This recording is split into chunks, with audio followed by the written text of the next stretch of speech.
వాల్మీకి రామాయణం 2వ భాగానికి స్వాగతం.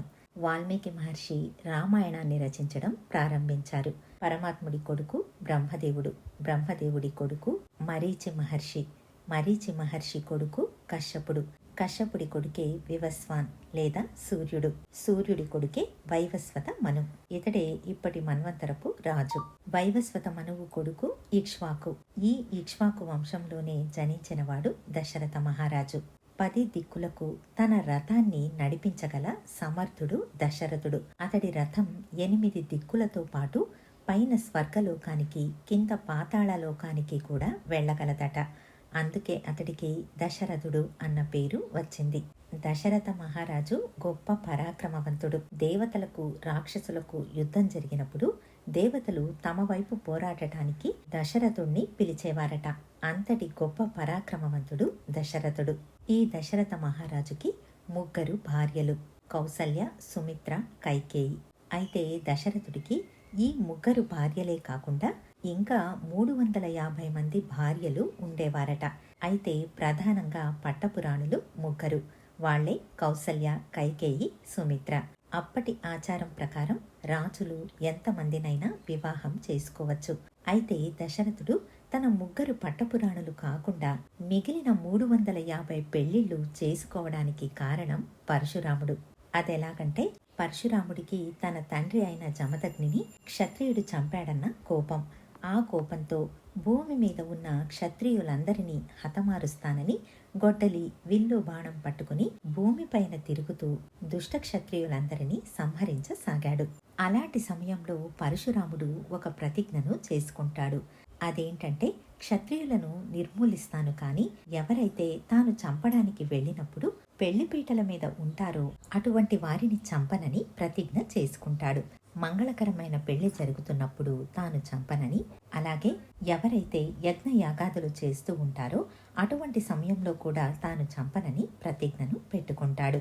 దీనితో పాటు తన దిగ్విజయ యాత్రలో పరస్త్రీని తాకనని కూడా శపథం పెట్టుకుంటాడు. ఈ విషయం మూలక అనే రాజుకు తెలుస్తుంది. పరశురాముడు చంపడానికి వస్తున్నాడు అని తెలిసినప్పుడల్లా చుట్టూ కొంతమంది స్త్రీలను పెట్టుకుని తాను మధ్యలో కూర్చునేవాడు. పరశురాముడు వచ్చి మూలకరాజు ఎక్కడా అని అడిగినప్పుడల్లా ఇక్కడున్నాను ప్రభు అని చెప్పేవాడు. అతడిని చంపాలంటే బయటకు లాగాలి, లేదా తాను లోపలికి వెళ్ళాలి. అలా చేయాలంటే అతడి చుట్టూ ఉన్న స్త్రీలను తాకాల్సి వస్తుంది. అప్పుడు తన ప్రతిజ్ఞకు భంగం కలుగుతుంది. మూలకరాజు స్వతహాగా బయటకి రాడు. వస్తే అతడి ప్రాణాలు దక్కవు. ఆ విధంగా మూలకరాజు పరశురాముడు అతడిని వధించకుండా స్త్రీలను చుట్టూ పెట్టుకుని వాళ్లను కవచంలా వాడుకున్నందువల్ల అతడికి నారీ కవచ అన్న పేరు వచ్చింది. ఇక జనక మహారాజు పరశురాముడు వచ్చినప్పుడల్లా ఒక యజ్ఞం చేసి తన ప్రాణాలను కాపాడుకునేవాడు. ఎందుకంటే యజ్ఞ యాగాదులలో పాల్గొన్న వాళ్లను చంపనని పరశురాముడు ప్రతిజ్ఞ చేశాడు కాబట్టి. అలా జనక మహారాజు ఎన్నో యజ్ఞ యాగాదులు చేసి తన ప్రాణాలను కాపాడుకోవడమే కాకుండా ఎంతో పుణ్యాన్ని గడించి యజ్ఞంలో పాల్గొన్న బ్రాహ్మణులకు గొప్పగా సంతర్పణలు చేసి వాళ్లకు కూడా మంచి చేశాడు. ఇక పరశురాముడు పెళ్లిపీటల మీద ఉన్న వ్యక్తిని చంపనని ప్రతిజ్ఞ చేశాడని చెప్పుకున్నాం. ఈ విషయం దశరథ మహారాజుకు తెలిసి అతడు పరశురాముడు దండెత్తి వస్తున్నాడు అని తెలిసినప్పుడల్లా కళ్యాణ మంటపంలో కూర్చొని ఒక కన్యను వివాహం చేసుకునేవాడు. అలా పరశురాముడి నుంచి తన ప్రాణాలను కాపాడుకోవటానికి దశరథుడు 350 వివాహాలను చేసుకున్నాడు. అయితే పరశురాముడు భూమండల ప్రదక్షిణం చేసింది 21 సార్లు. మరి 350 మందిని ఎందుకు వివాహం చేసుకున్నాడు అంటే, కొంతమంది ఎక్కడో పరశురాముడు ఉంటే కూడా పరశురాముడు ఇక్కడికే వస్తున్నాడు అన్న సమాచారాన్ని ఇచ్చేవారు. అలాంటి సందర్భాలలో అంతా దశరథుడు పెళ్లి చేసుకునేవాడు. అయితే దశరథ మహారాజుకి ఒక్క లోటు ఉండేది. అదేంటంటే, తన 3 పట్టపురాణులలో ఎవ్వరికీ సంతానం కలగలేదు. ఆ దుఃఖంతో దశరథ మహారాజు విచారిస్తూ ఉండేవాడు. అతడికి సుమంత్రుడు అనే మంత్రి ఉండేవాడు. అతడు విచారిస్తున్న దశరథ మహారాజు వద్దకు వచ్చి, ప్రభు, మీరెందుకు ఇంతలా విచారిస్తున్నారు? మీకు 4 కొడుకులు పుడతారు అని చెబుతాడు. ఈ మాటలు విన్న దశరథ మహారాజు ఆశ్చర్యంతో, నిజంగానా? ఆ విషయం నీకెలా తెలుసు అని అడుగుతాడు. దానికి సుమంత్రుడు, ప్రభు, కొంతమంది ఋషులు ఒక చోట కూర్చొని మాట్లాడుకుంటున్నారు. అటుగా వెళ్తున్న నాకు వాళ్ళ మాటలు వినిపించాయి.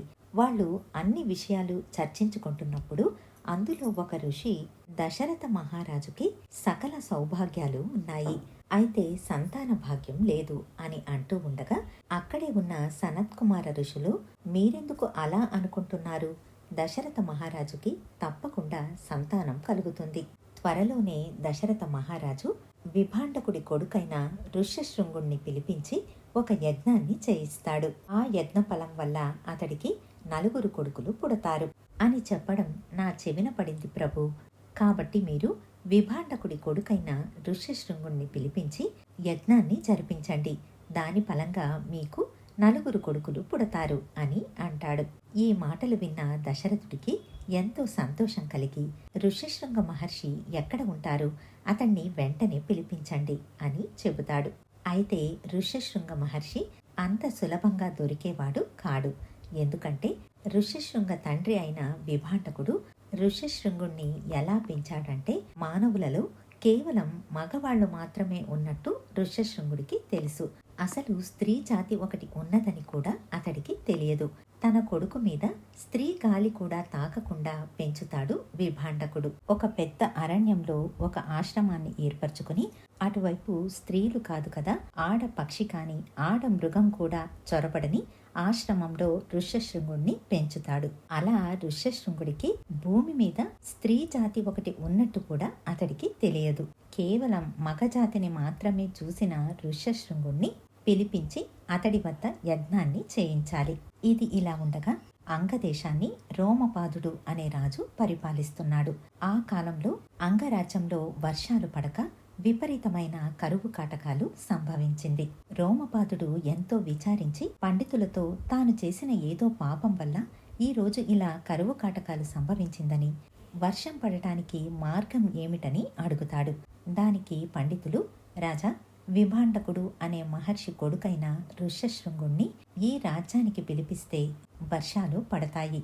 ఋష్యశృంగుడు కాలు పెట్టిన చోట కరువు కాటకాలు ఉండవు. కాబట్టి అతడిని ఇక్కడికి పిలిపించి నీ కూతురైన శాంతను అతడికిచ్చి వివాహం జరిపించు, అన్నీ చక్కబడతాయి అని చెబుతారు. రోమపాదుడికి యుక్త వయసుకు వచ్చిన శాంత అనే కూతురు ఉంది. నిజానికి శాంత దశరథ మహారాజు కూతురు, అంటే సాక్షాత్తు శ్రీరామచంద్రుడి అక్క. అయితే రోమపాదుడికి సంతానం లేకపోవడం వల్ల తన స్నేహితుడైన దశరథ మహారాజు తన కూతురైన శాంతను రోమపాదుడికి ఇస్తాడు. అప్పటినుంచి రోమపాదుడి కూతురిగా శాంత పెరుగుతూ ఉంటుంది. అయితే పండితులు రోమపాదుడితో, రాజా, స్త్రీలెవరైనా ఆ ఆశ్రమంలో అడుగు పెడితే విభాండకుడు శపిస్తాడు. కాబట్టి విభాండకుడు లేనప్పుడు స్త్రీలంటే ఎవరో కూడా పరిచయం లేని ఋష్యశృంగుణ్ణి ఇక్కడికి తీసుకుని రావాలి అని ఉపదేశం చేస్తారు. రోమపాదుడు తన దేశంలోని అప్సరస స్త్రీలను విభాండకుడు లేని సమయంలో ఆశ్రమానికి పంపి ఋష్యశృంగుణ్ణి తమతో పాటు తీసుకురమ్మని ఆజ్ఞాపిస్తాడు. ఒకసారి విభాండకుడు వేరే చోట యజ్ఞాన్ని జరిపించడానికి వెళతాడు. ఆ సమయంలో అంగదరాజ అప్సరసలు ఆశ్రమానికి వస్తారు. ఆశ్రమం లోపల ఉన్న ఋష్యశృంగుడు వీళ్లను చూసి రమ్మని లోపలికి పిలుస్తాడు. వాళ్ళు అతడికి కొత్తగా కనిపించి, మీరు ఏ ఆశ్రమం నుంచి వస్తున్నారు అని అడిగి వాళ్లకు అతిథి మర్యాదలు చేసి తినటానికి పళ్ళు, కాయలు ఇస్తాడు. ఆ అప్సరస స్త్రీలు అంగద రాజ్యం నుంచి తీసుకుని వచ్చిన కొత్త కొత్త తీపి పదార్థాలను అతడికి పెడతారు. కేవలం పళ్ళు, కాయలు, కందమూలాలు మాత్రమే తెలుసు ఋష్యశృంగుడికి. ఇలాంటి పదార్థాలు రుచి చూడడం కాదు కదా, చూడనైనా చూడలేదు. ఎంతో రుచిగా ఉన్న ఆ తీపి పదార్థాలను ఇది ఏ చెట్లకు కాసింది అని అడుగుతాడు ఋష్యశృంగుడు.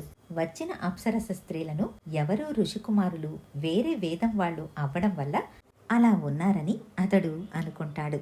ఆ తరువాత అప్సరస స్త్రీలు వాళ్ళ నృత్యంతో, వాళ్ళ స్పర్శతో అతడిని మోహింప చేస్తారు. తరువాత తమతో పాటు వచ్చి తమ ఆతిథ్యాన్ని స్వీకరించమని అడుగుతారు.